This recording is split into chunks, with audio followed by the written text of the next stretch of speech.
the Delaware Public Service Commission meeting. And I think I have the mic on. Well, it's flashing green, which doesn't mean it's on, but I got another switched microphones on there. Thank you all very much for being here today. And we have at the beginning of our calendar the meeting minutes of September 6th, both the public session and executive session. Does anyone have any corrections or changes to those two items? Hearing none, is there a motion then that would approve those meeting minutes? Move that we approve the minutes of both the public and executive sessions of September 6th, 2016 as presented. I second it. Is there any discussion on the motion to approve the minutes? Hearing none, all those in favor signify by saying aye. Aye. Are there any opposed? Any abstentions? Yes, I abstain. I wasn't here. One abstention, Commissioner Drexler. The motion carries. Consent agenda. Is there any item on the consent agenda that a commissioner wishes to come off the consent agenda? It appears to be the Brian Green consent agenda. I don't know if Mr. Green is here or not, but He's here. I'm sure he is. Yeah. Any motion to approve the consent agenda? So moved. I second. Any discussion on the motion to approve the consent agenda? Hearing none, all those in favor signify by saying aye. Aye. Any opposed?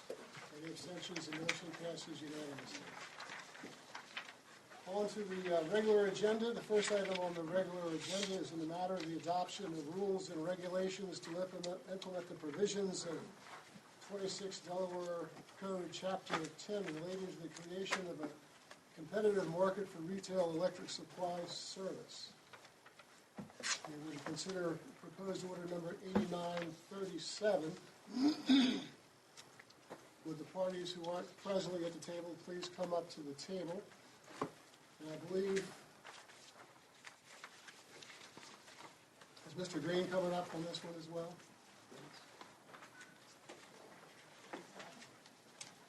You know, legally we can say something. Yeah. That's right. He's here lawfully this time, you say? Yeah, rather than the last time he was here. And he paid us $300. Back in that, just an aside, when Commissioner Twilley was a commissioner, the first thing he always asked was, one, have you paid your money? Yes. And then two, you can now proceed. So now the matter was learned, and that's always in the application and the motion, so that we don't have to ask that question. But we remember Commissioner Twilley very fondly. He was a great fellow. He was a good commissioner. And I guess I have Ms. Iori at the top of my sheet here. I'm not sure if you're kicking this off or... I probably should, Chair Winslow. The proposed form of order implements in writing what the Commission decided at its meeting on September 6th, which was to authorize publication of the rules, or the amended rules that were jointly proposed by RISA, the DPA. The order sets a hearing date for November 1, but you probably noticed that the comments are not due until November 16th. And you may ask, well, why are we having the hearing before we have, all of the comments? Well, because under the Administrative Procedures Act, it's kind of quirky, but Section 10118 requires that the comment period be left open for 15 days after the hearing. So you're always going to have a comment period after the hearing. There's no way to get the end of it and then publish it. So we set the hearing for the Commission's meeting on November 1st. Comments are not due until November 16th. But hopefully any party that does wish to have the Commission consider them at their November 1st hearing will file them before that. So I have worked with the Registrar's Office because today is past the deadline that they would normally accept filings or regulations to be published in the next month's register. But I have worked with them all this week, and assuming that the commission approves the form of order that is before you, Donna and I will have it ready to go. Thank you, Ms. Ioward. Mr. Green? I have nothing further to add other than the actual regulations to be published differ a little bit from what we looked at 2 weeks ago. They only in terms, nothing substantive in the actual rules that DPA and RISA rewrote, but there are some formatting and numbers changes, and then also we realized that everything after the sections we edited, we had not included in our submission to the commission 2 weeks ago, so we thought it was probably important to keep those sections of the regulations intact, so we worked those in. So those should be the only differences from what you all looked at 2 weeks ago. Thank you, Mr. Green. Ms. Scott? Thank you, Chair Winslow and Commissioners. Delmarva is satisfied with the form of the order and the process as it's going forward. Mr. Geddes? Thank you, Chairman Winslow and members of the commission. Staff has no position on the order, but would inform you that it will be filing substantive comments prior to the November 1st date. So you can anticipate an issue sheet and some alternative proposals for these regulations. Thank you very much, Mr. Geddes. Okay, the commissioners have any questions of the parties with respect to this proposed order number 8937? Move we adopt order number 8937 as presented. I second it. Is there any discussion on the motion to approve proposed order number 8937? Hearing none, all those in favor signify by saying aye. Aye. Any opposed? Any abstentions? The motion passes unanimously. Thank you all. Number 2 is in the matter of the application of Delmarva Power Electric Company for approval of modifications to its gas cost rates. Proposed order number 8942. Ms. Scott? Thank you, Chair Winslow. Commissioners, this is the order to open the docket in the annual gas cost rate filing for Delmarva Power. It sets the date for a publication of notice and also the date for intervention and the provision of comments, and also would permit Delmarva to put interim rates into effect as of November 1st. Thank you, Ms. Scott. Mr. Willard? Yes, staff agrees with Ms. Scott's comments. Recommend approval. Ms. Iowari? Thank you, Chair Winslow. Commissioners, the public advocate had the opportunity to review the proposed form of order and is satisfied with it and recommends the commission adopt it. Thank you, Ms. Iowari. Any questions, commissioners? Mr. Chair, I move that the commission adopt order number 8942 as submitted. I second. Any discussion on the motion to approve proposed order number 8942? Hearing none, all those in favor signify by saying aye. Aye. Are there any opposed? Are there any abstaining? Motion passes unanimously. Thank you. Thank you all. In the matter of the application of Chesapeake Utilities Corporation for approval of a change in its gas sales service rates, proposed order number 8943. Welcome, Mr. O'Brien.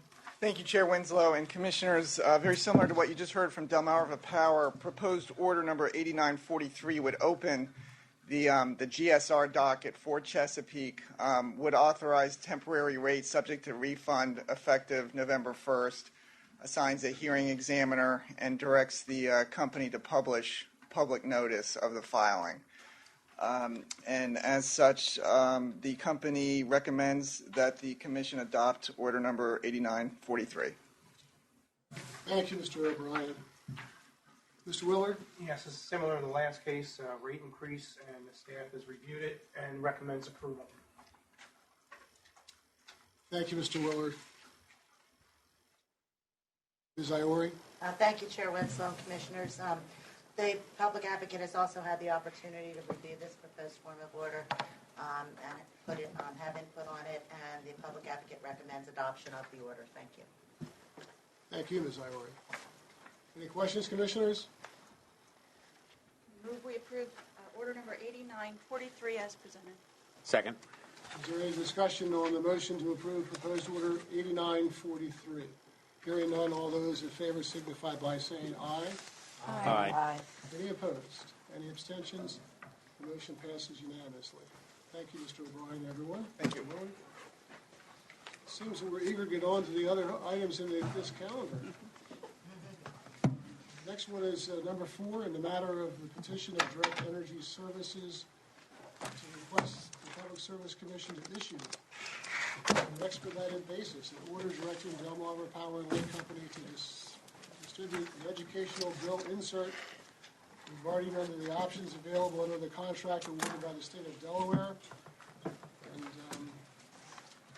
we welcome the parties. I guess the Delmarva Power and Light's motion is the first item on the calendar, or on our agenda, under this item. Good afternoon, Chair Winslow, members of the Commission, Todd Goodman on behalf of Delmarva Power and Light Company. I know we have a long day here. I have this big litigation bag full of things I was going to have to use today for both these matters, and looks like I have very good news, which is I don't think you have to hear much about this today, and I'm going to let Mr. Clearfield of Direct Energy explain why. Chairman Winslow, members of the Commission, I'm Dan Clearfield from Eckert Siemens. With me is Tara Latimus from our office in Wilmington. I'm representing Direct Energy. With respect to the motion that Delmarva filed with concerning our comments and sworn statement, we've decided to withdraw the comments and the sworn statement in the interest of resolving that issue and expediting a decision by the Commission. In addition, with respect to the substance, we have told the staff and told the parties that we are supportive of the Commission staff's proposed order and their recommendations, and would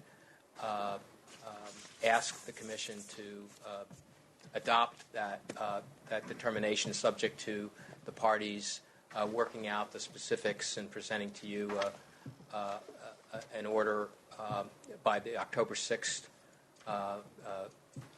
meeting. And we've discussed this with the other parties, but I'll let them indicate their position. Thank you, Mr. Clearfield. Ms. Iori? Thank you, Chair Winslow. Yes, it does appear that we at least have a settlement in principle, so which will save all of us a lot of grief, and mostly the Commission a lot of grief. And hopefully the Commission will allow us an opportunity to meet and confer and put something together that we can bring before the Commission at the October 6th meeting. Thank you, Ms. Iori. Ms. Mayrock? Thank you, Chairman Winslow and Commissioners. On behalf of staff, echoing what the other parties have said, if Direct Energy is withdrawing their comments, and I'll let Counsel for Delmarva confirm this, I believe then Delmarva would be withdrawing their motion just on the first issue, which would then eliminate the need for the Commission to consider regular agenda item number 4 today.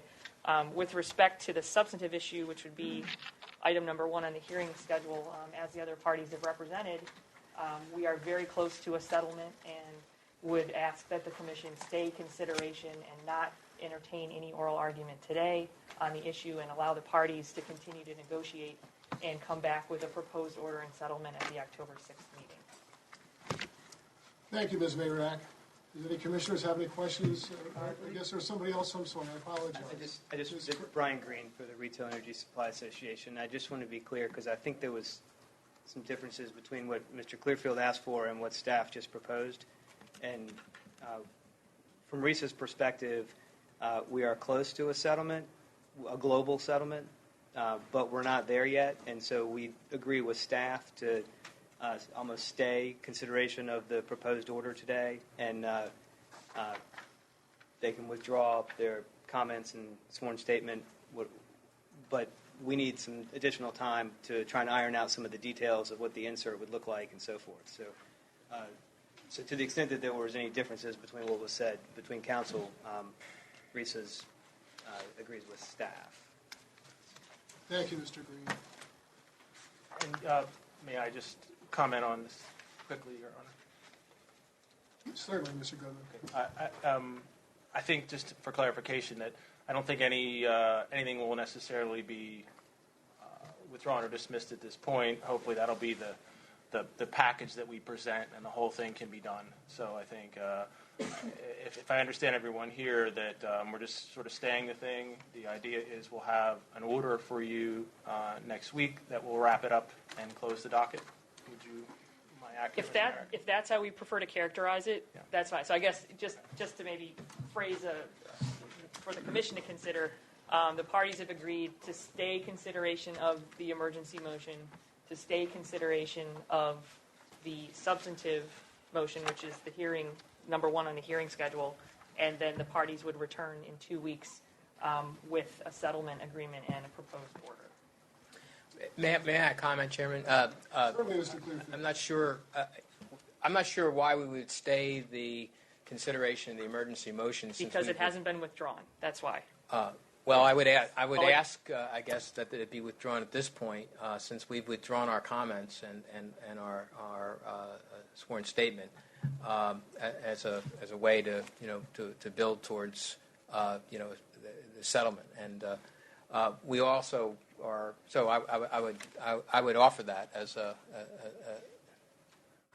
Mr. Goodman? If we've withdrawn it, I don't know what the motion is directed to. If that would help us move forward, I have no problem withdrawing that now, because it looks like I have nothing to fight over on the material. I'm hoping that tomorrow, I wish it was tomorrow, October 6th, we'll come back to you and present you with a lovely thing that you can just end the whole thing on, and so we'll go with that. I will withdraw Delmarva Power's expedited motion, and we've already withdrawn our comments and sworn statement, and we are supportive of the order, that the proposed order that the staff has presented, and we're happy to negotiate this discussion of that. But that order is very important. The terms of that order are very important to us, and that's the basis on which we're agreeing to this.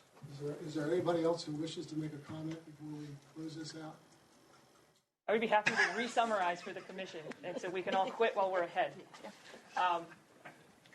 Direct Energy is withdrawing their comments and testimony. Delmarva is withdrawing the emergency motion. All the parties are asking the commission to stay consideration of the petition, the Direct Energy petition, and put it on the agenda for October 6th, where the parties will hopefully come back with a settlement and a proposed order. Commissioner Conaway? I'm still writing. Let's hope that. Can I just say that so moved? That would be sufficient, I believe. Okay. Is there any discussion with respect to the motion to approve the withdrawal of Direct Energy's material comments, testimony, just the withdrawal of the emergency motion, and to permit the parties to stay to try to resolve this matter by the next meeting? The only comment I'd make is that this got off to what would be, I guess, our terms, sort of an unusual start. I do think that the DPA nailed it in one of their comments about. I'm not going to go into it, but the bottom line is I think that the parties intelligently work this thing out. I appreciate that.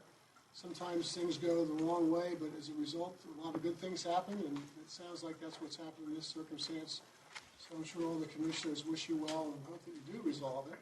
I think staff did a very fine job. Ms. McDowell, thank you for all your fine effort and getting us back in the direction that I think everybody can negotiate from. And anybody else have any comments or any questions of the parties? Is there a second to Commissioner Conaway's motion? Already been seconded by Commissioner Correa. Any further discussion? All those in favor signify by saying aye. Aye. Any opposed? Any abstentions? The motion passes unanimously. Thank you, everyone.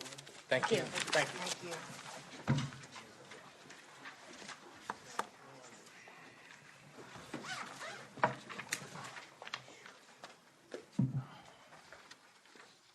On our hearing schedule, in the matter of the petition of Direct Energy Services LLC, that's not going to happen. I just did that. And so I'm looking at my schedule, and number 2 is the next page. There is a little matter of the application of Delaware Power and Light Company, Exelon, Pepco, Purple Acquisition Corporation, a new special purpose entity for approvals under our code. We're to consider the final proposals of the parties to the allocation of additional benefits pursuant to the Most Favored Nations Clause. All the parties who wish to be heard, please come forward. Mr. Representative Kowalko and I discussed this matter before the hearing, and Representative Kowalko indicated to me that he'd like to be heard on this matter. And I told him that he was not a party to the matter, but that I would give him the courtesy of expressing what he wanted to express in terms of being able to make comments and allow the parties to either object or not object. And I'd make a ruling with respect to whether or not he would be permitted to participate as if he were a party, which would be quite unusual, Representative. Representative Kowalko, would you be kind enough to come up, have a seat, and let us know what you have to say on behalf of your constituents?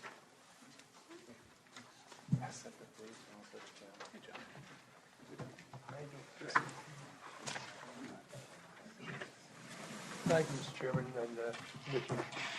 I want to apologize. For my late arrival to this issue, I was just informed of some of the potential agreements that we're moving forward, and I just wanted to make a very brief cautionary comment. It's my understanding that there had been a focus on using this part of the settlement to go to impart. Representative Kowalko, I apologize for the interruption, but my understanding was that you were going to make an application to the commission to be able to participate as a party and make substantive comments on this agenda item. You first need to be accepted as a party. I apologize. Before you can go off and talk about, Yeah. and I think that's the first issue we have to get, a hurdle we have to get over. So if I can express it for you, you were not aware of this issue and its importance to you and your constituents. Yes. In a timely fashion, and you do have some what you believe to be important and substantive comments to make to the commission. And I understand you'd like us to then allow you to intervene at this point in order to make comments on the merits of this division. That's true, sir. Any parties have any objections to Representative Kowalko's request? America has no objection. I'm sorry, I couldn't hear you first. America has no objection. We have no objection. Staff's position is it's up to the commission to decide whether it wants to hear from the representative or not. Thank you, Mr. Geddes. Any commissioners have any comments or questions of Representative Kowalko with respect to this issue as to whether or not he should be able to speak? Mr. O'Brien. Chesapeake Utilities would not make a formal objection, but perhaps a suggestion that if the chair and the commission were planning on asking for public comment at any point during this proceeding, that perhaps that would be a more appropriate place to avoid the risk that we set some sort of precedent of accepting parties this late in the proceeding. Public advocate would support Chesapeake's observation. A process issue only. Yes, ma'am. Mr. Chairman, Tom McGonigal representing joint applicants. I would agree with that suggestion. One of the things that we haven't really had an opportunity to think about, but if we had a party designated as a party at this late date, what would that do in terms of confidential documents and the like that we've spent a lot of time on? So if it's a question of making public comment, I think we certainly are fine with that. But the idea of having party status at this point would be a little bit of a concern. Thank you, Mr. McGonigal. Commissioners, anybody have any comments? Well, Mr. Kowalko, Representative Kowalko, I guess we've called this agenda item, and technically our public comment session comes at the end, but it might be more convenient for you to have your say and either have a decision to stay or depart when you want to depart. So I would be willing to hear from you for no longer than 5 minutes. And as public session, we usually limit the public session comments to about 5 minutes. And they will be, public comments are normally at the end of your dialogue. I have no problem with that. What I want to would be pertinent before a final decision was rendered, so I will wait till public comment. Okay. I'll give you the courtesy of going right now and having it done if you want. Well, maybe it'll pique the interest of the commissioners as staffers and the public advocate what I have to say. Mr. Gray? Mr. Chairman, thank you. Representative, I just for curious purposes, are you making a statement? Or are you expecting to inquire of the other parties during the course of this process, or are you simply presenting a statement? Just presenting a statement. Okay, thank you. He's not going to become a party who would have the right to cross-examine witnesses. He's just going to be a member of the public making a comment with respect to the division of the most favored nation funds. Exactly. So let me just get back to where I was before. Do you want to talk now then? Yeah, that would be okay, because I'm sure that what I have to say is just going to be a matter of opinion about the potential use of the settlement money. Please proceed. Okay, and thank you, Mr. Chairman. What has concerned me and brought to my attention that there's a proposal that is a few of the interveners, or certainly the parties in play, are supporting, and that would be that some of the Exelon merger money, the $27.1 million, be used but there seems to be an agreement, or not an agreement, but a proposed agreement to give $6 million to DIDO. And then $8 million to subsidize large corporate energy efficiency. I have an aversion to large corporate energy efficiency being subsidized because they have much more resources that they could do this on their own. But that's not my point. My main point is the money going to DIDO. Every year, during the budget session, we give a substantial amount of money to the Department of Economic Development. That money is given for the very reason that they will grow business opportunities or subsidize business opportunities within the state. Once we give that money, it is actually in their hands for them to do whatever they want with. But I wanted to point out to all the parties here that during the course of the Bloom Energy project, I questioned the governor's office and then Rec Calamara why we would have isolated a group of ratepayers as the sole providers of the subsidy for the Bloom Energy project. And I was told that I suggested it should be coming out of DIDO, and I was told the investors cannot be dependent on DIDO to every year approve this money for them. So they said they would have to, and in my opinion, unfairly, isolate 300,000 ratepayers to bear the burden of this. Now, since DIDO, he gets supported by us, by our lawmakers, I think that the ratepayers, whether they be the low-income ratepayers, or the ratepayers should directly benefit from this, not money being funneled through DIDO. So I would recommend, I hope that you would consider that the $6 million for DIDO is misplaced and that it be withdrawn because I do not agree that they're underfunded. Matter of fact, there's a lot of people that agree with me that they may be not really subservient to our wishes when we give them money. So I would hope that that this commission would not decide to honor an agreement that would give more money to you out of this merger payment. I think that it should go instead to the ratepayers, and that would be my recommendation. It certainly would be low-income ratepayers. But that's all I had to say. Thank you, Representative Peralta. I appreciate that. Thank you.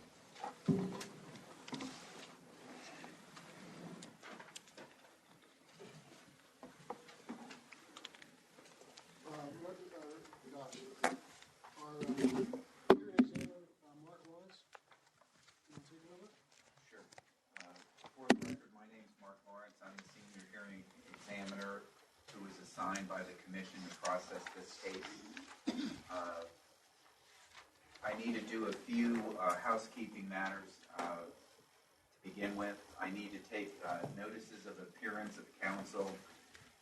I also have to admit 5 exhibits into the record.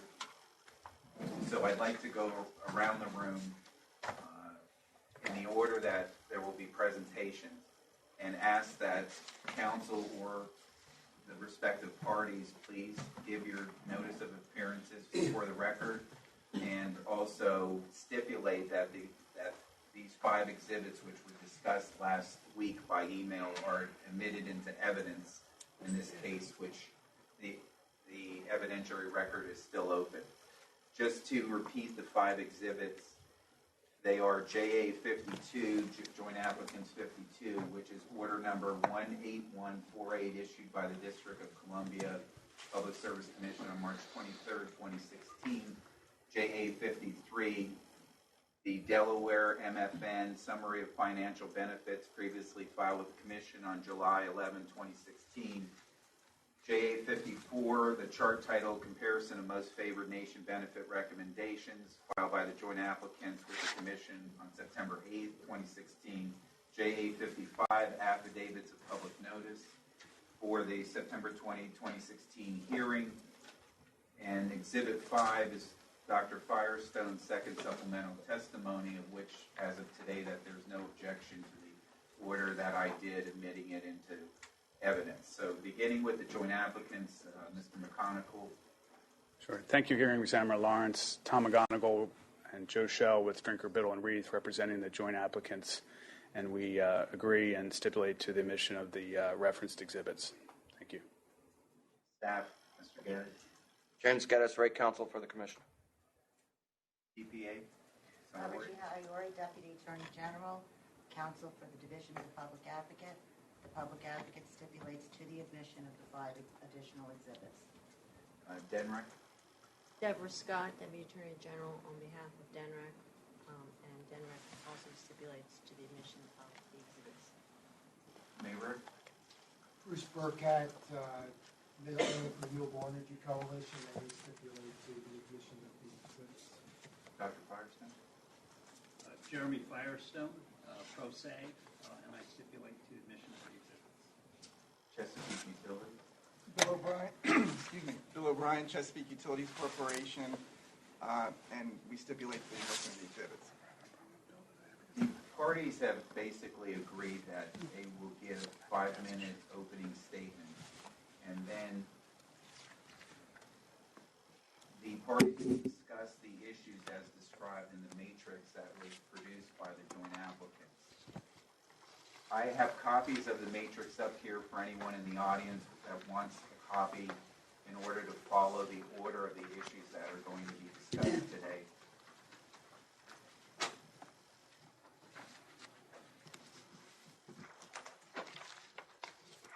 So, beginning with the joint applicants, Mr. McConicle, would you like to make an opening statement? Sure. Thank you, hearing examiner Lawrence. Mr. Chairman, members of the Commission, again, Tom McGonigal.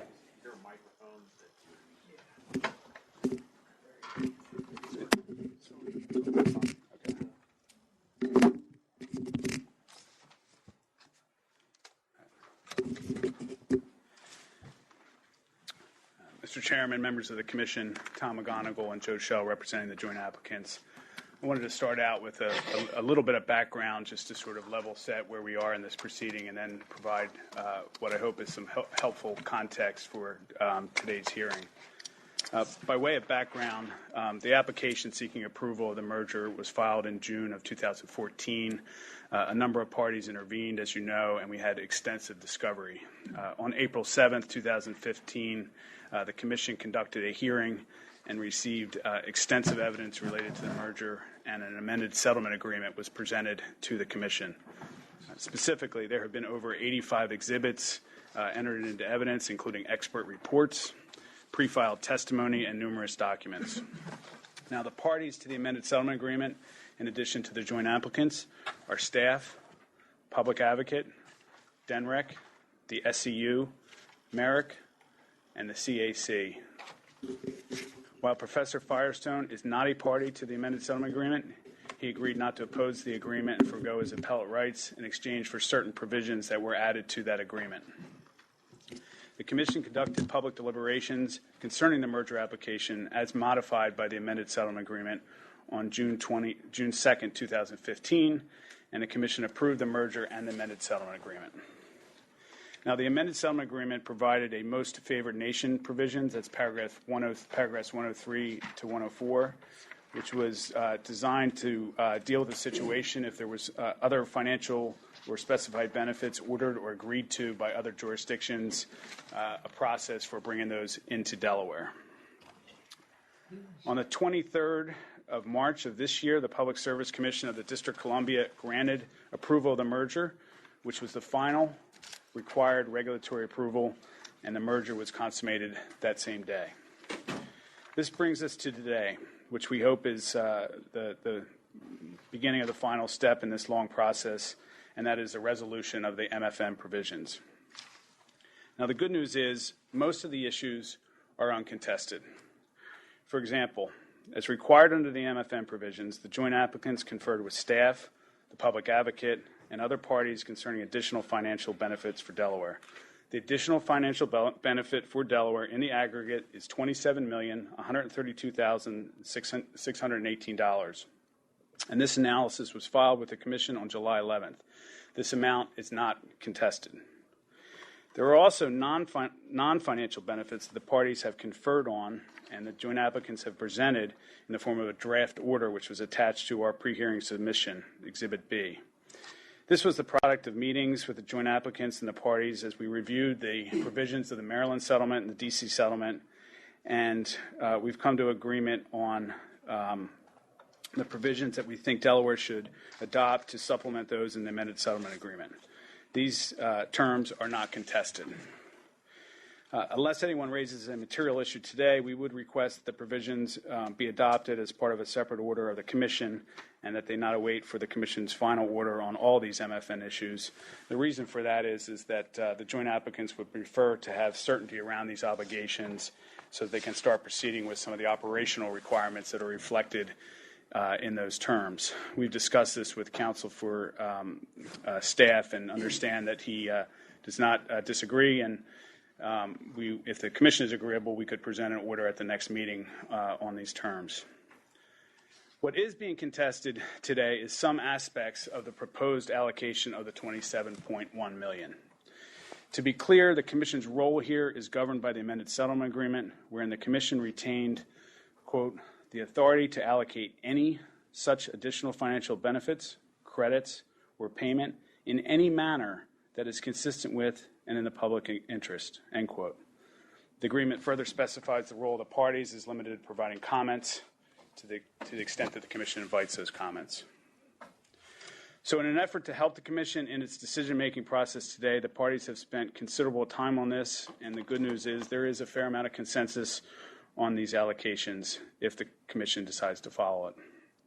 The interested parties, meaning the parties that have actively engaged in the MFN allocation process, are included in your chart. That's JA 54, and they include the joint applicants, staff, public advocate, DENREC, Merrick, and Professor Firestone. With respect to the first four of those parties, the joint applicants, staff, public advocate, and DENREC, there's agreement and consensus on all but $4 million of the $27.1 million. With respect to the remaining $4 million, the public advocate argues for those dollars to supplement what has already been agreed to go towards energy efficiency, and the joint applicant, staff, and DENREC support those dollars being used for public interest projects. So among those parties, again, staff, public advocate, DENREC, and the joint applicants, that $4 million issue is the only contested issue in terms of the proposed allocations.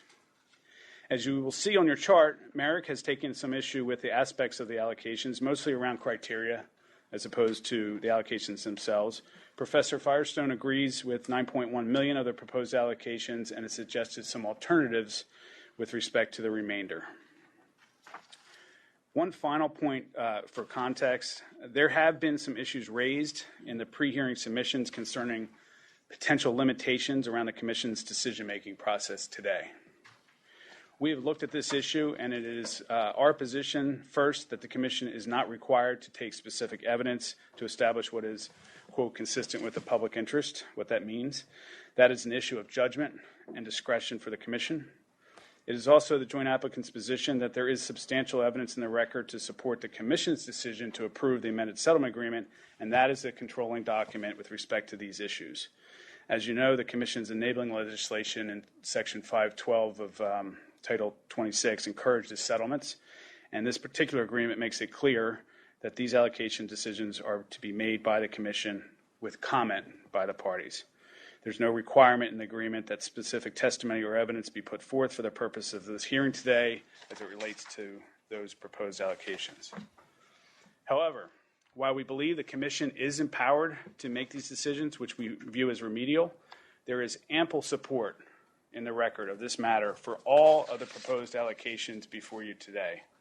Whether it is the proposal around energy efficiency, job creation, public interest, or renewables, all these issues are well covered in the record before you. For example, there was significant witness testimony concerning the impact of this merger in terms of the employment levels in Delaware's economy. While many of these issues were addressed in the settlement agreement, the proposal to support economic development in Delaware certainly finds ample support in the record should the Commission adopt it. There's also been suggestion that the support by some agencies for allocations outside of their statutory charge is somehow problematic, or there should be some negative inference drawn from that. Whether it be DENREC supporting economic development initiatives, or DIDO with DIDO, or the public advocate supporting energy efficiency in DENREC, I view it as the opposite. I think it's a positive. Too often, in my experience, agencies, when resources are at stake, tend to get parochial and focus on grabbing every dollar for their agency. And I would suggest the fact that these state agencies here have not done that enhances the credibility of these proposals, not the reverse. So in closing, the joint applicants believe there is sufficient evidence in the record to support all the proposals before you, and all the proposals before you, even the ones that we don't support, meet the public interest test. So we don't believe there are limitations on the Commission in terms of allocating these funds as proposed.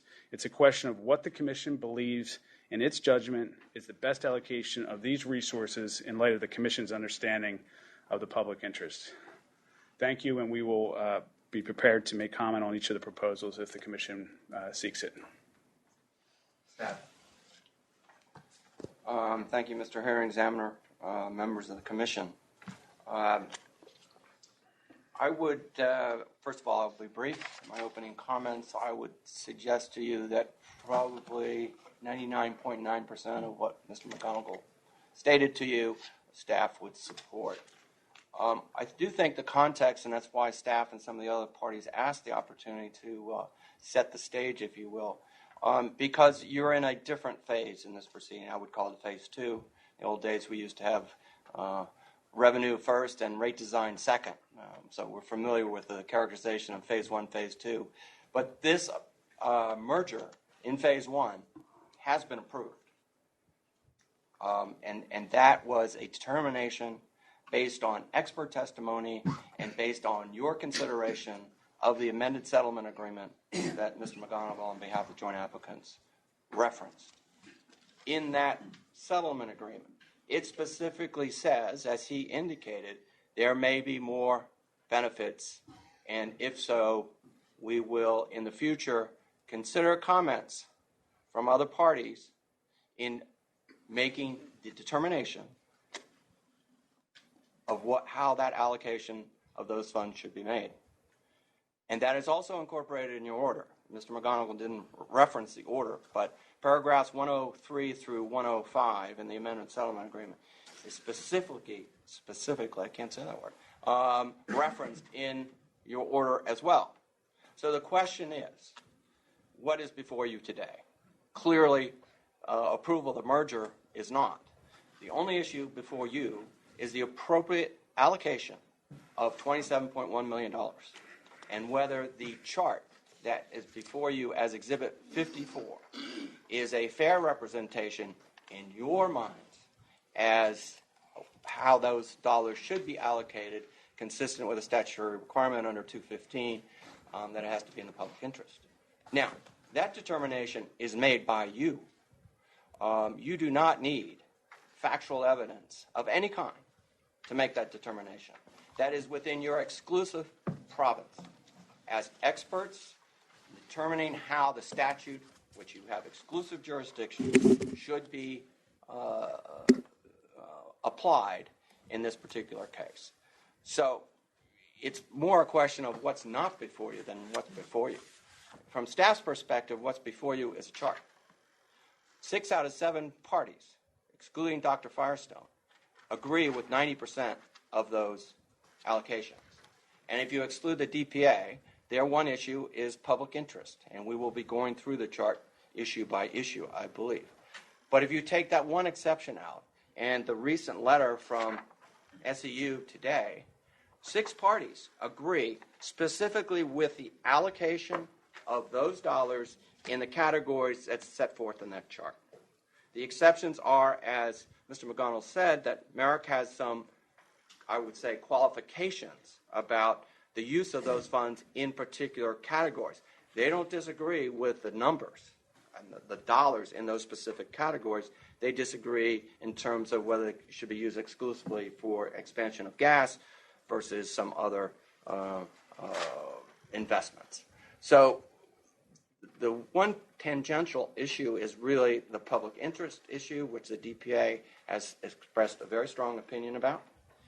And on the other side are Dr. Firestone's comments and positions with regard to changes in what the other 6 parties believe is the appropriate allocation. But at the end of the day, it is your decision. And it can be based, as even Dr. Firestone says in his own materials, the Commission, and this is a quote, the Commission is free to disregard the areas of agreement that are reflected on the chart and allocate the remaining funds in any way you, the Commission, see fit. And I agree with that statement. You do not have to follow this chart if you believe that there is a better allocation that better reflects the public interest. Now, I've placed before you, and I will close with this, a chart that was done by a senior staff member, but I don't believe it came out in color when it was circulated to you. But it does attempt to reflect pictorially the staff's attempt to broaden or disperse, if you will, these benefits across all Delaware interests. Staff believes that public interest is not limited merely to ratepayers. It should include all Delawareans, which would include C&I customers or large corporations who are engaged in energy efficiency, as well as low income. So what staff has attempted to do is to spread those benefits across all citizens and all Delaware interests.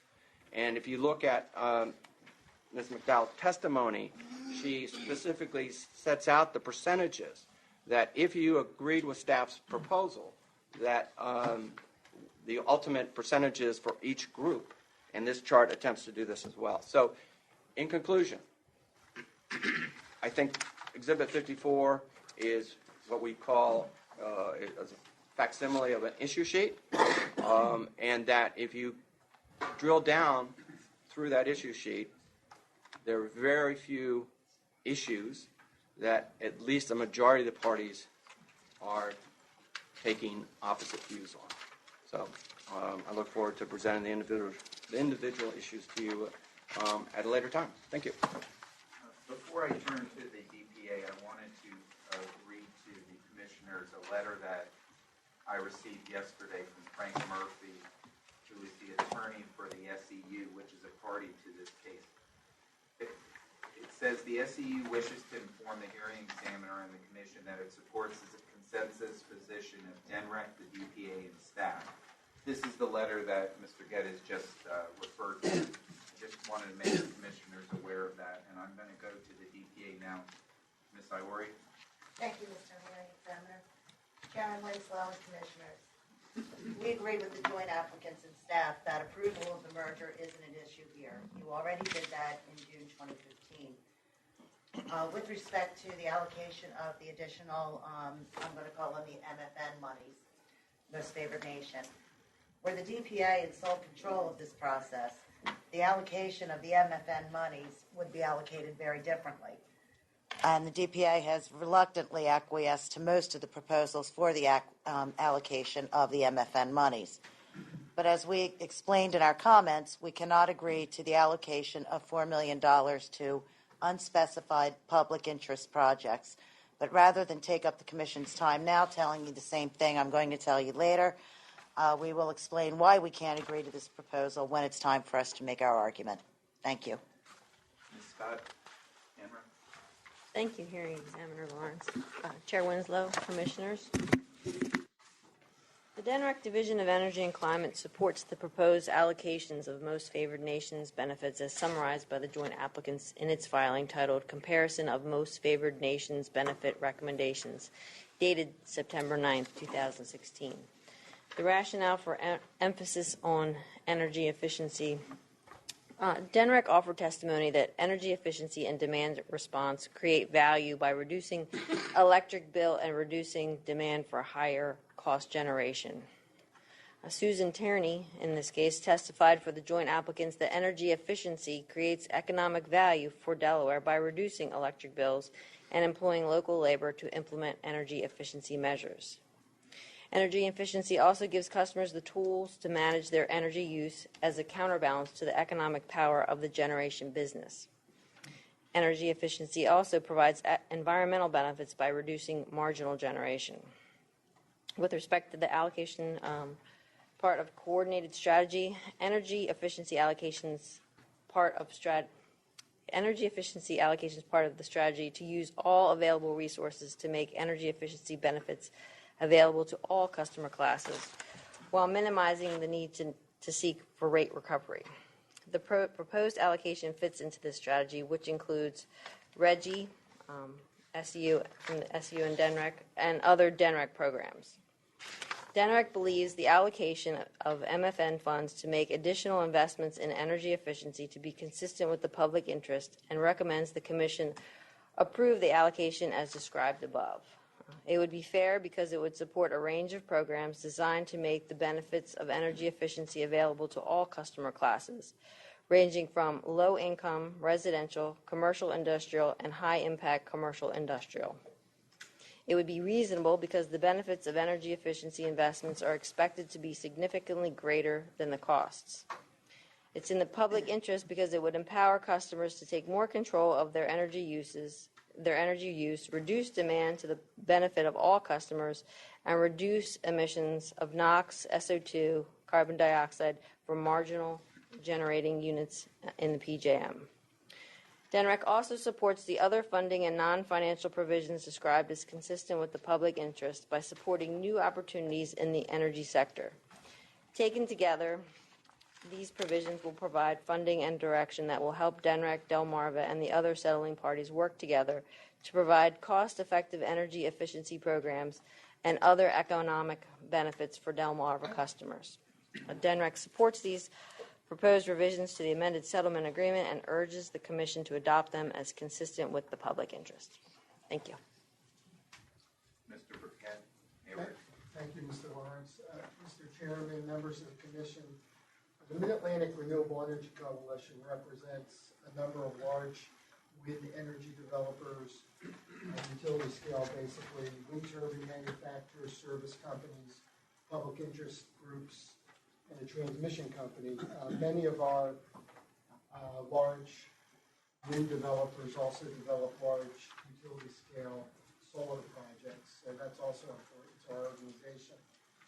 As has been described, we do not oppose most of the individual allocations, and in fact think they are reasonable allocations in most cases. However, we will comment on several of these issues, or several of these allocations, where we have concerns. And I'd also like to point out that, as other parties have, that it's really up to the Commission here to decide. You do not have to accept the allocations as they are. However, as we said, we think most of them are reasonable. But we do have some, I would say, significant concerns with the company. We will get into that more directly when the issues get addressed in the report. Thank you. Dr. Firestone? Thank you. Chair, Commissioners, Jeremy Firestone on behalf of myself. There's a bunch of things that have said that I would agree with. There's some things that I would disagree with. You are not the General Assembly. You can't decide to allocate funds against the evidence. The General Assembly, it doesn't matter what the evidence is, they can do whatever they want with the taxpayers' money, and then we come back to the ballot. But they can. You are an administrative agency. You are not a debating forum. You are not a policy forum. While policy can color your decisions at the end of the day, as an administrative agency, your actions have to be grounded in an administrative record. There's just no way around it. If you issue an order at the end of the day on the settlement, it has to be grounded in the administrative record. Again, I agree, you can ignore all of our comment, you can do whatever you want, but you can't ignore the record evidence. Whatever you decide, whether you decide my allocations make sense, whether you decide staff's allocations make sense, whether you decide your own allocations make sense, they have to be grounded in the basis in the administrative record. That includes your determination as to whether the matter is consistent with the public interest. You can't just decide on your own. It's got to be grounded in the administrative record. Secondly, speaking through the hearing examiner, the hearing examiner issued an order establishing an evidentiary procedure for implementing the comment under Section 104. Indeed, staff had a large role, not surprisingly, in crafting that vision that this would be based on the evidence. So, again, you can't do whatever you want. I said in my comments, for example, a new building might be great for the commission. You might be able to have a better hearing room, and it might be in the public interest. But there's no support for it in the administrative record. So even if that is in the public interest, you can't do it. I would ask you not to be a rubber stamp for the state parties. That's precisely what we tried to avoid when we set up this procedure and said, you get to do what, in your best judgment, ought to be done. Not just have the state parties present a settlement to you and say, take it or leave it. This is a chance to, in the words of my colleague, to enhance your own credibility. There are some differences. I suggest $10 million going to low-income ratepayers, $4 million to an existing energy efficiency program, $3.5 million to wind and solar research and training, and $500,000 to electric vehicle charging stations. In contrast, the state parties, I believe, support the wrong programs for the wrong reasons. Actually, I should check that. They support them for no reason. What you have on the state parties is lawyers' positions. You don't have evidentiary positions. And so we've got DENREC, for example, in this case, not supporting dollars going to electric vehicle charging stations. We've got DENREC supporting $6 million going to a non-party DITO for natural gas infrastructure. Let me correct one thing I said in my testimony. I indicated incorrectly, and I don't know exactly how it happened because I knew it wasn't true as soon as it was pointed out to me. The public advocate did not bring forward the DITO proposal. I don't know who precisely did. Only the other parties do, but I know it wasn't the DPA. And I have to say, overall, although the DPA and I are on opposite sides of a bunch of issues here, I've been impressed by the way they have approached these issues. The DPA, though, joined by staff in DENREC, opposes $10 million to low-income ratepayers, shockingly, and instead allocates that money to subsidize Fortune 50 companies in this state in their implementation of energy efficiency measures and to DITO to create jobs. To me, this is somewhat perverse and is neither likely, as I will explain later, to be effective. in any event. Neither of those is likely to be effective. DPA and I both do support a second year of funding to the EEIF, the Energy Efficiency Program. And again, surprisingly, DENREC does not. Again, at the end of the day, we've got lawyers' proposals, and we have my proposals, which are actually grounded in the evidentiary record. Thank you. Mr. O'Brien, Chesapeake. Thank you, Mr. Lawrence. Chair and Commissioners, I, for one, think that the Commission could take administrative notice of the cramped quarters in this hearing room and provide funding for a new building for the PSC. And that would be supportable in the record. But beyond that, I don't think you need to decide how far the Commission can go. I do agree with Mr. McGonigal that the proposals do have support in the record. Certainly when I make my comments on behalf of Chesapeake later, I'll be referencing the record. Chesapeake Utilities does not oppose the joint applicants' recommendations regarding the numbers or the allocations of the money.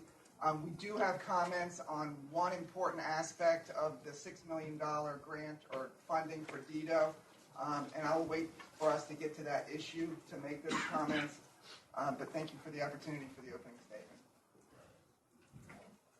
Okay, before we go issue by issue, I want to admit into the record the 5 exhibits that were stipulated to JA 52, JA 53, JA 54, JA 55, and JF 19. Hearing no objection from the parties, those 5 exhibits are admitted into the record. And I'm going to start with Mr. McConicle on issue number 1 in the joint applicants. Issue number 1 in the matrix, which underneath it says allocation and purpose, DENREC, EE, industrial, and large commercial. Okay. Thank you, Hearing Examiner Lawrence. Tom McGonigal again for the joint applicants. The joint applicants agree with this proposal. We call it EEIF Plus. The proposed $8 million is part of $14 million or more that would be directed towards energy efficiency projects and programming.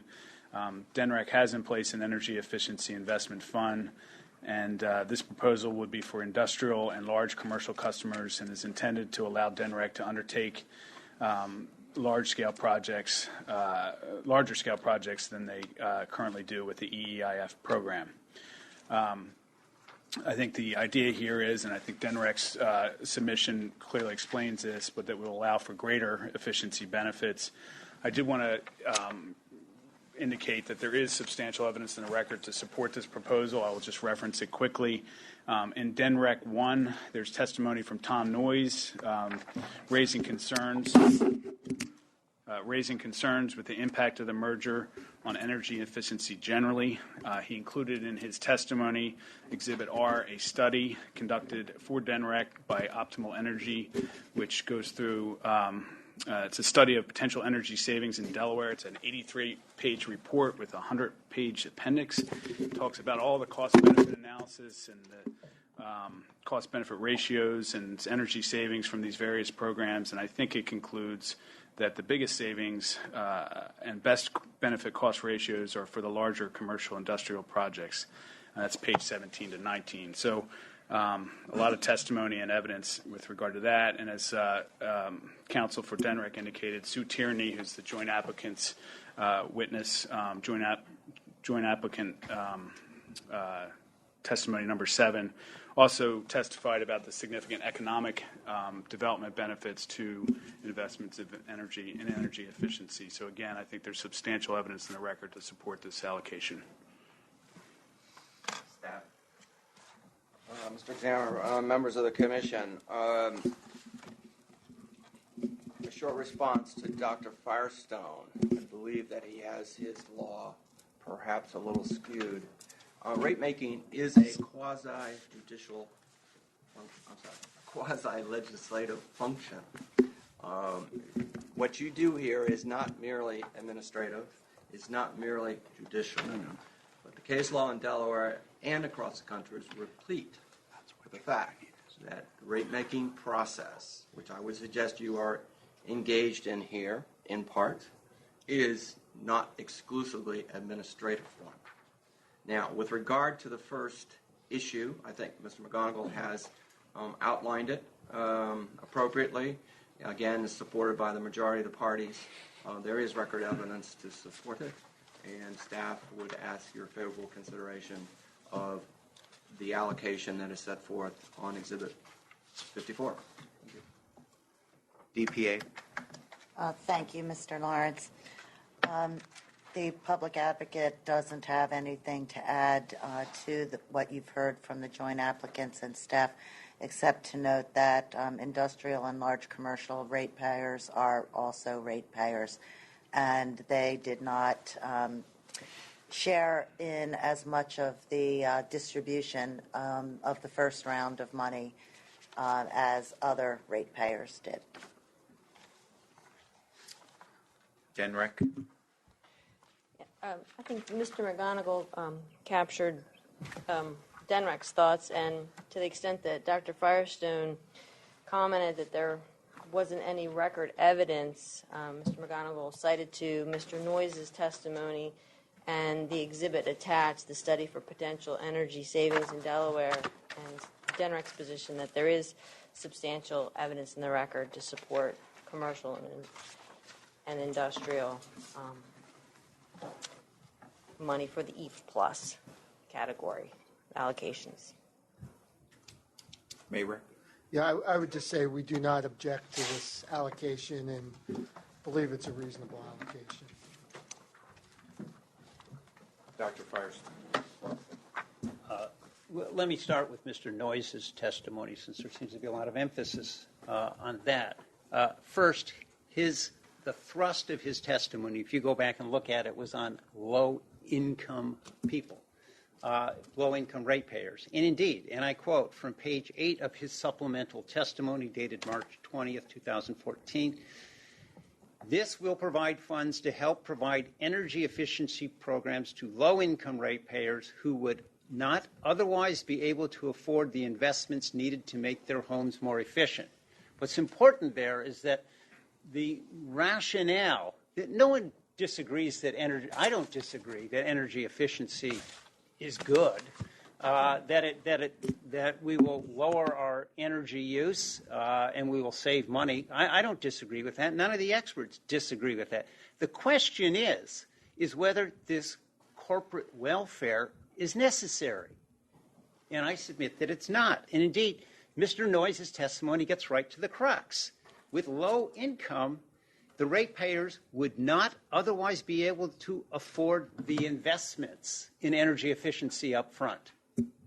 That's not true of J.P. Morgan Chase. That's not true of Dow DuPont. That's not true of Bank of America.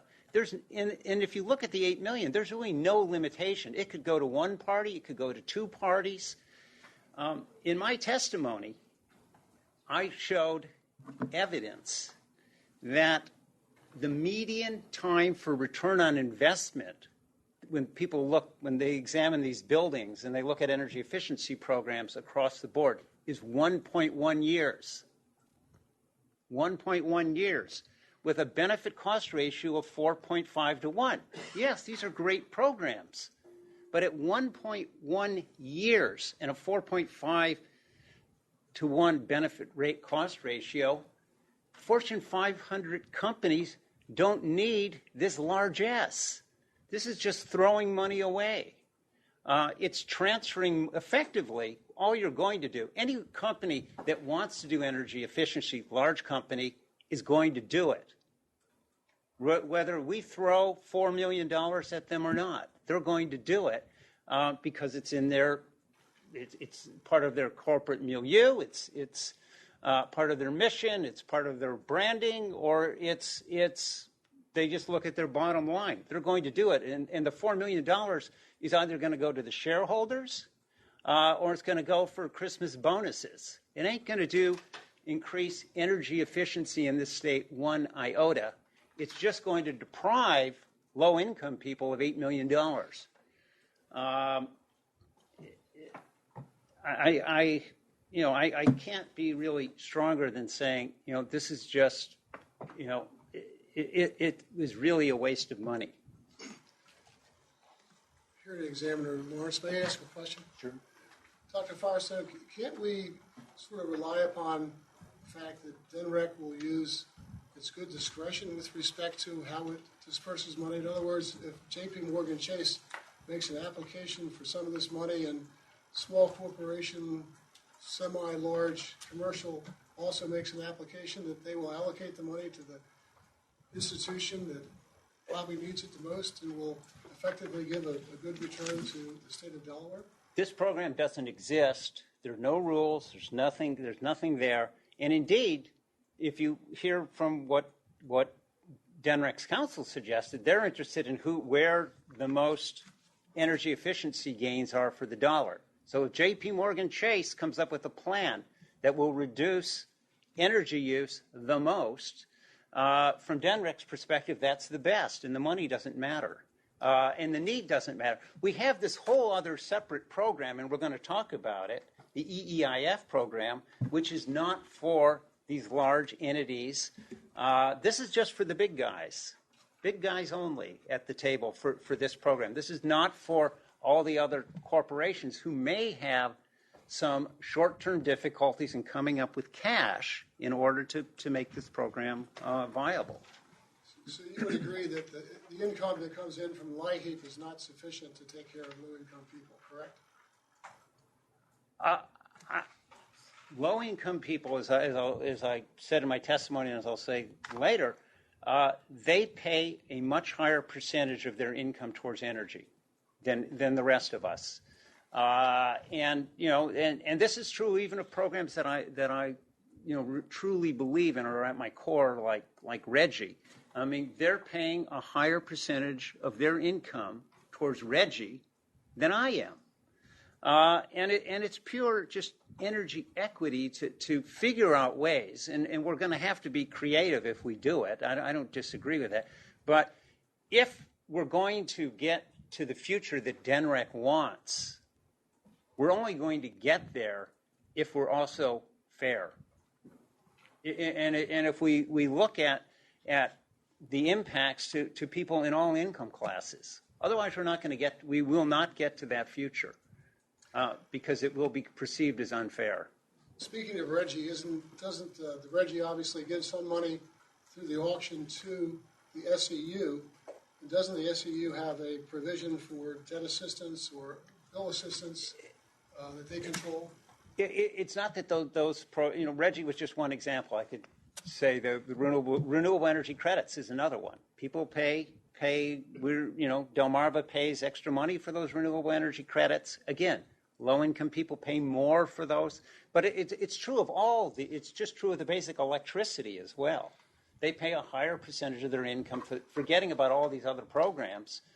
And the economic benefits, whenever when you give rebates to people who have lower incomes, I got a little bit of a rebate from the initial settlement. I didn't go and spend. I didn't go out to the store and spend more money. It just sits in the bank. But if you're low income and you're going paycheck to paycheck, then that money all goes out into the economy, and there's a lot of indirect economic benefits. Same thing with. So I think it's just a completely different thing. Thank you, Dr. Forrest. Mr. Chair, might I? Yes. Sorry. Thank you. So I guess on this recommendation, I'm a little bit a skeptic, and from Missouri, I have a few questions that I'd like to ask. Did the Commission or any other state agency receive comments or criticisms about not getting a portion of the initial rate rebates from large companies? Did anyone receive comments or criticisms from large companies about not being a party to the original rebates? Staff is aware of no such comments. The DPA is aware of no such comments. Anyone? No? Okay. Why wouldn't a large running concern not invest its own money and resources to get a return on investment on energy efficiency? Why would a company not invest its own money and resources? Staff? Mr. Commissioner, I think that they do. This is a program that's going to be run by DENREC to supplement those programs where either the returns or for whatever reason the investment has not been made. So this is not to replace what a large corporation may do, but in partnership with DENREC, are there things on the margin that would add value, but for whatever reason a large C&I customer wouldn't invest in? If you look at staff's chart, you see how we're trying to, at least with staff's proposal, spread out the benefits across all customers and all citizens. And the first block obviously includes low income as well, and the $40 million that has already been given in credits. And there are also other provisions for low income in some of the categories that we'll be discussing in a bit. But I think at least staff's position is that this is appropriate allocation of these benefits to try to spread them out as wide as possible to create the dispersion in the monies across every segment of the state. Okay, I got that. And I'm not really so focused on where it should go, but one last question on this point. How will baseline metrics be determined, and who will track and report efficiency? So, for example, who's going to establish a large company's energy baseline and then track its efficiencies? I would defer to DENREC. DENREC. Yes, Commissioner Tom Noyes from DENREC is actually here with me, and on these more technical aspects, he's prepared to respond if you'd like to hear from him. I think he needs to be sworn in. Gloria? Please raise your right hand. Do you swear that the testimony you're about to give should be the truth, the whole truth, and nothing but the truth? I do. So your question is what kind of metrics would be... Who will be responsible for tracking a baseline, especially? What I've learned from experience is that baselines are usually very difficult to establish. So someone needs to own the process of establishing where you're starting in order to measure how you're doing down the road. So the question is, who's going to be responsible for establishing the baseline and for tracking over time that these efficiencies are achieved? Well, first of all, you're exactly right, Commissioner, about the need to establish a baseline. We're talking about large custom processes that are being measured and improved. And engineering studies and evaluation, measurement, and verification are absolutely necessary in detail to a level of precision to give us confidence. They're absolutely necessary in cases like this. This is very different, for instance, from a standard office or retail lighting retrofit where you can look in a manual and say, these lights produce this much savings. Large, complicated industrial processes need that kind of engineering. DENREC will see to it that that kind of engineering is done before and after to evaluate, measure, and verify the savings. Good. Thank you. That answers my question, Mr. Chair. No further questions. I'd like to make a point to the commissioners. After the merger was approved, which was the $40 million customer investment fund, which was paid to only residential customers, it's undisputed that in April and May of this year, those credits were made to the residential customers. The amounts were $122.64 per electric customer and $49.95 per gas customer.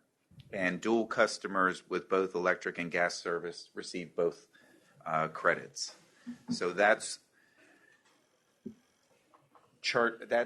the blue portion of the residential rate credit in staff's proposed merger benefit allocation.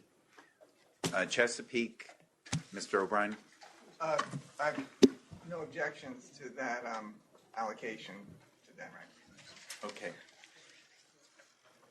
Any other questions from the commissioners about that particular issue, or we can wait until later as soon as we go through the other issues? Okay, so let's move on to the next issue, which in the allocation purpose column is DENREC EE Energy Efficiency Investment Fund. Mr. McConicle, joint applicants.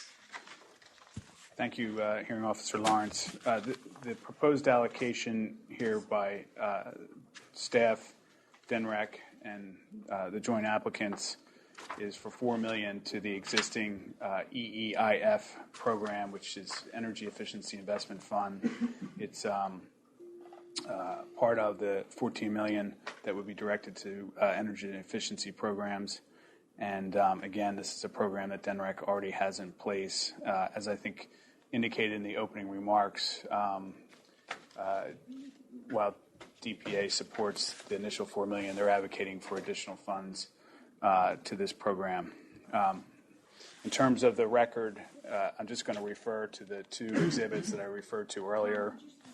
I'm sorry.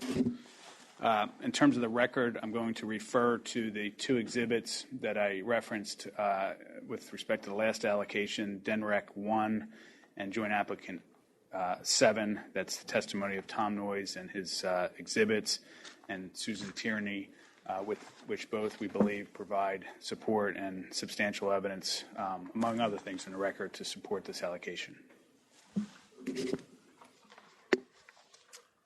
Staff. Thank you, Mr. Examiner, members of the Commission. Staff supports the allocation that's set forth in the first column for the reasons that Mr. McGonigal stated. I would also point out that attached to Ms. McDowell's supplemental comments were drafts of MOUs for DENREC and also for DITO. So staff has been thinking about how, if these allocations were made, some of the rules and regulations that might be in place to make sure that the monies were used appropriately. Thank you. EPA.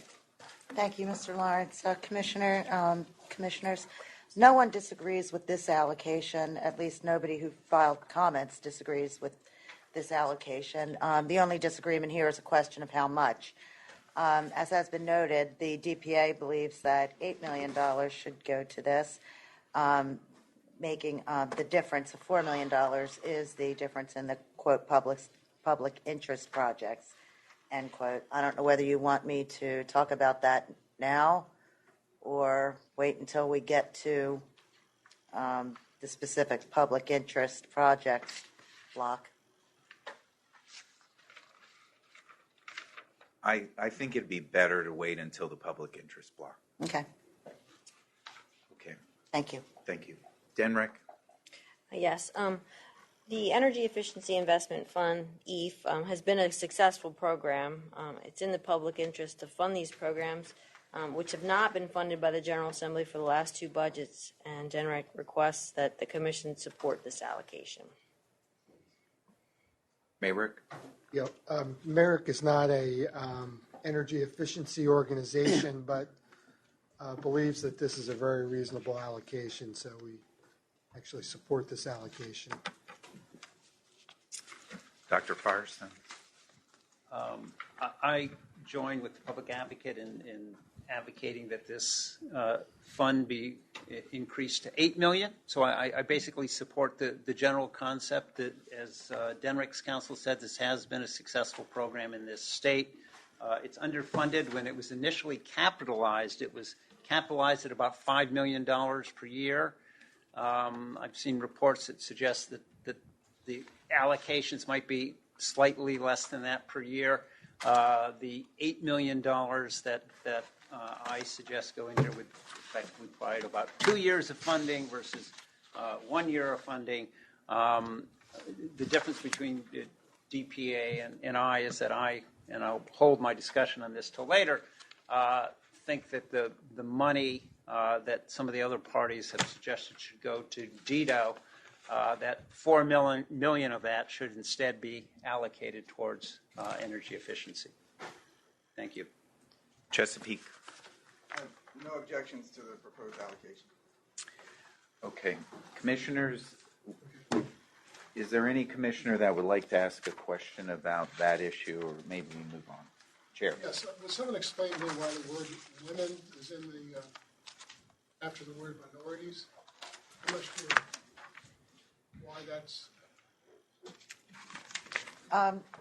Chair Winslow, that particular language came from the DPA, And women is in there because the state has made some efforts into getting more women-owned businesses, and so as well as with minority-owned businesses. So that is why we put women-owned businesses in there as well. Thank you very much. Okay, issue 3 on the matrix. DENREC EE low income. Mr. McConicle, joint applicants. Thank you, Hearing Examiner Lawrence. This proposal is for $2 million to go towards low-income energy efficiency. The joint applicants agree with this proposal. It's $2 million towards energy efficiency, to total about $14 million. Again, there is substantial evidence in the record to support this proposal, including the exhibits DENREC 1 and joint applicant 7. We support this proposal for the reasons that joint applicant's attorney has stated. I don't believe that there's any contention on this particular allocation, but we support the proposed allocation of $2 million for low-income energy efficiency. Thank you. DPA. Thank you, Mr. Hearing Examiner.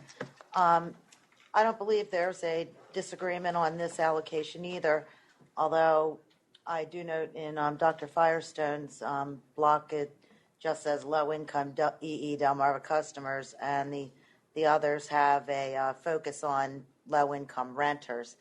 The DPA has found that although they are not Delmarva quote customers in the sense that they actually get the bill, that there are a lot of customers who live in apartment buildings that are master metered. And even though the bill doesn't come in their name, they are paying the rates. So we thought it was important to try to get some of those people involved, even though they aren't technically, because they're not the account holder, Delmarva customers. DENREC. Yes, Hearing Examiner Lawrence.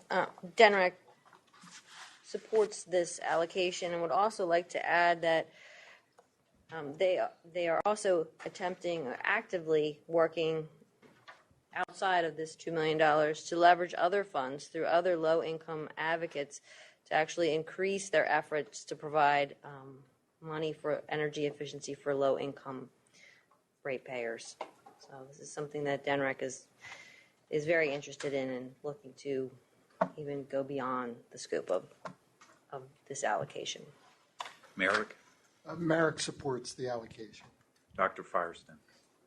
I generally support the allocation. As far as my having less information in my box, it's solely that I don't have sufficient information on exactly how the intricacies of that program was going to work that I felt comfortable myself specifically advocating for it. I don't object to it. So, thank you. Chesapeake. No objection. Any commissioner want to ask a question? Chair. Oftentimes when an improvement's made to a piece of property, the landlord will at some point in time increase the rent. Is there any stats on that? What actual benefits are going to come out of this $2 million? We all want to see some energy efficiency for low-income people, but are they actually going to see the benefit at the end of the day? Do we have any stats on that?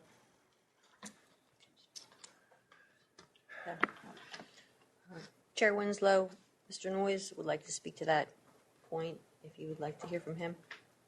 Certainly, we'd love to hear from Mr. Noyes.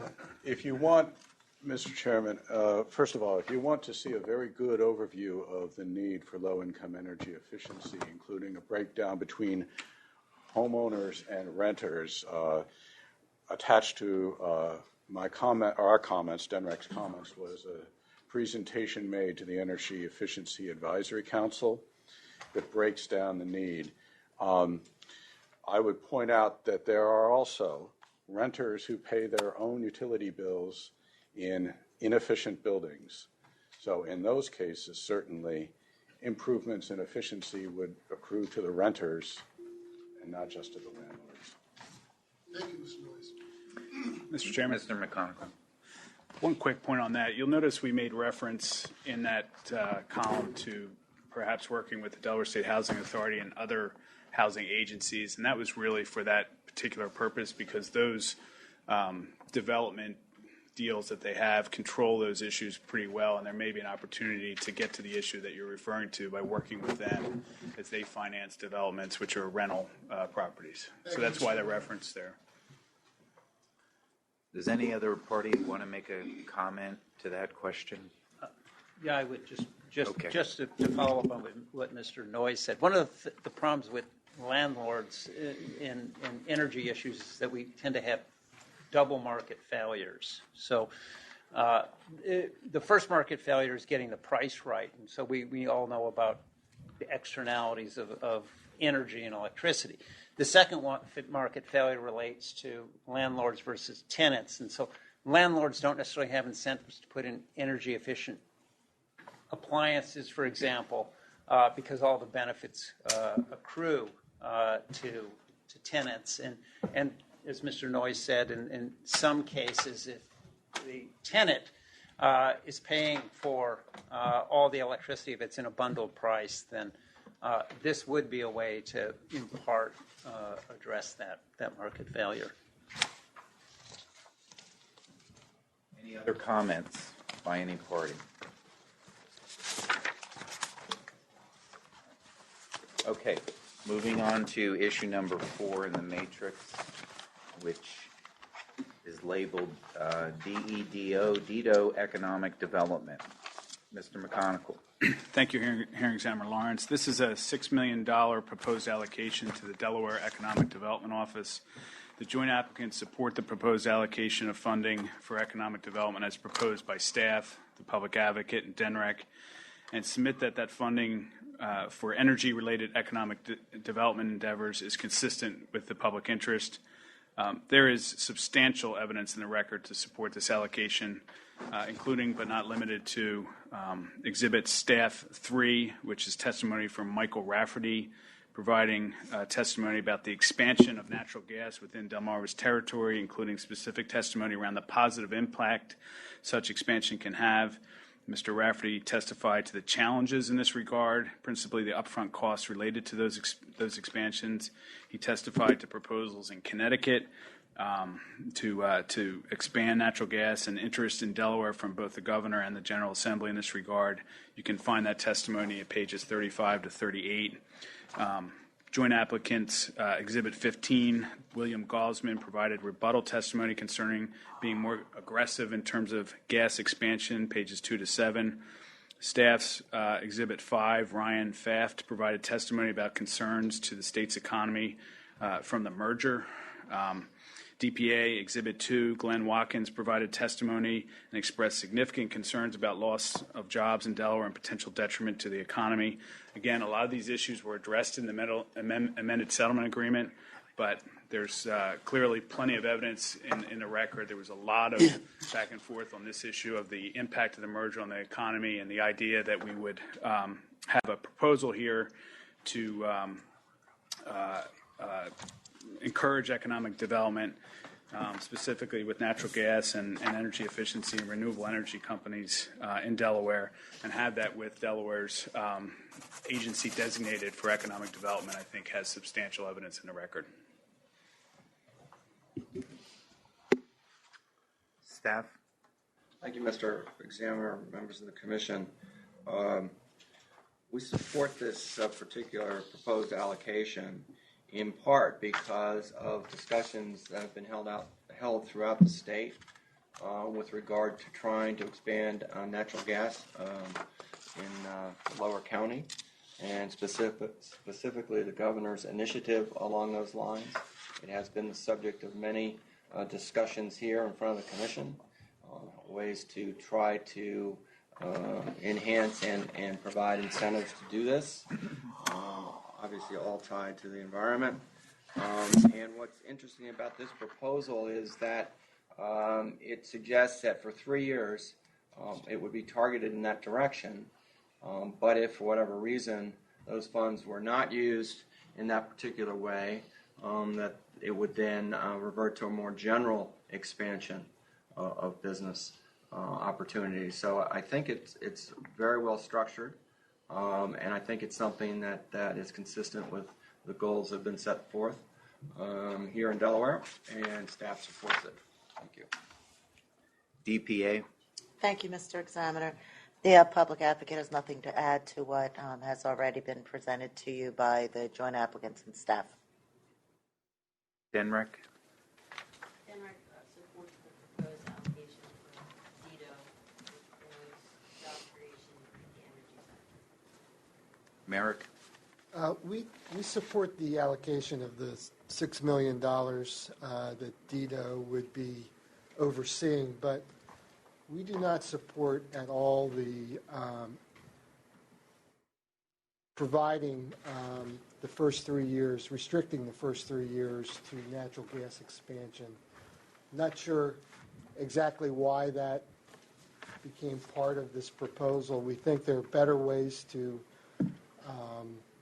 encourage economic development in the state. We think that there are multiple goals if you do it in a different way, such as through renewable energy, energy efficiency programs. New programs coming into the state are already cited in the state.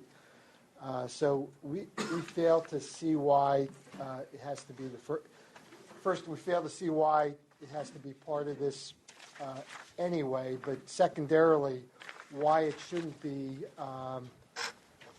If you're going to do it, why don't we have a program that allows the natural gas expansion to sort of compete with renewable energy and energy efficiency? It just seems like we're losing a big opportunity here to improve the environment and to also to encourage economic development in a very societal benefiting way. So we would agree with the $6 million allocation. Okay to go to DITO to oversee that, but we do oppose the 3-year restriction to natural gas expansion. Okay. Dr. Firestone. Thank you, members of the commission. I think first it's important to recognize that DITO is not a party to these proceedings. DITO never intervened in these proceedings. DITO just came to the ball and sort of crashed the ball.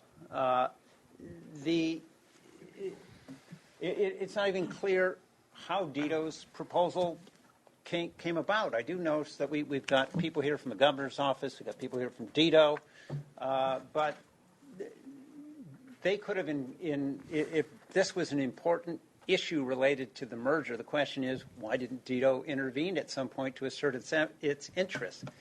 I would suggest that Mr. McGonigal is doing a lot of bootstrapping and trying to come up with things in the administrative record to support something where there's really no support. Mr. McGonigal didn't cite to anything that suggested that there was a role for DITO to play. There's nothing in the evidentiary record about that. Yes, we're concerns about job losses from the merger, but this proposal is not about job losses from the merger. This proposal is about taking $6 million and sending it to DITO. It's also not clear that DITO has a specific grant, loan, training, or tax incentive program that you could put this money in. There is no roadmap. DPA, in its filing, acknowledged that there, quote, might not be any such DITO program that could even take these funds. We do know that in paragraph 9 of the amended settlement agreement, there already is a ongoing proposal for an ongoing study for a possible extension of a natural gas pipeline in Kent and Sussex County. So it's not like natural gas got no attention in the settlement as is. And there's really no guarantee that this is going to create a single job. The General Assembly, when they sit down next year, are going to know if you allocate $6 million to DITO, they're going to know that DITO's sitting on $6 million.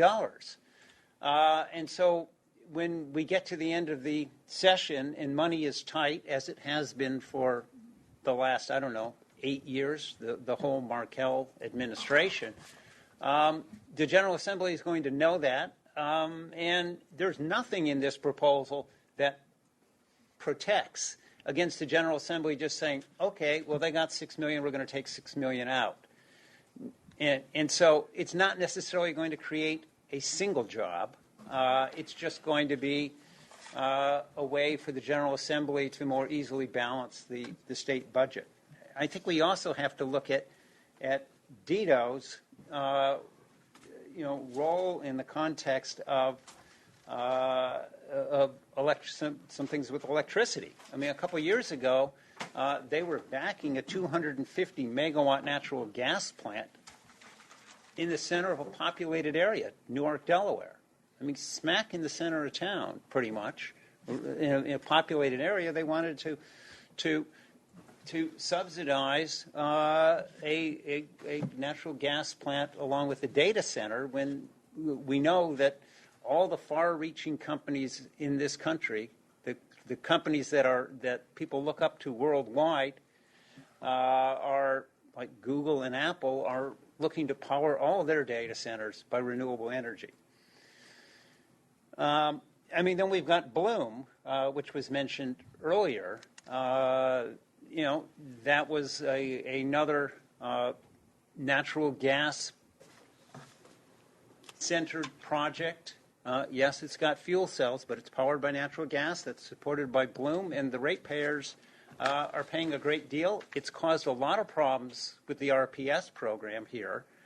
And so I just don't see that there's been any real evidence. There's no real evidence at all in the record to support this kind of allocation. In my comments, I quoted from a book by William Boyer and Ed Ratledge, who many people in the state know, who wrote a book about economic development.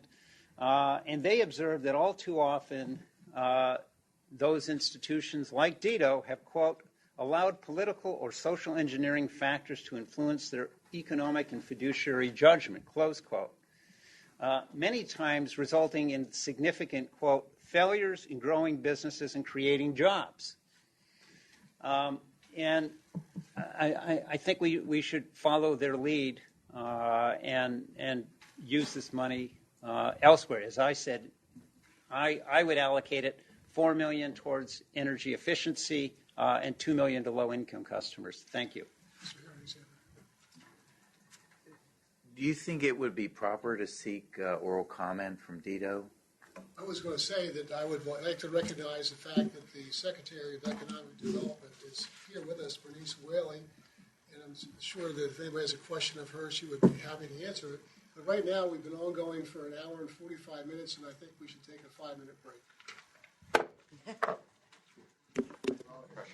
Yes.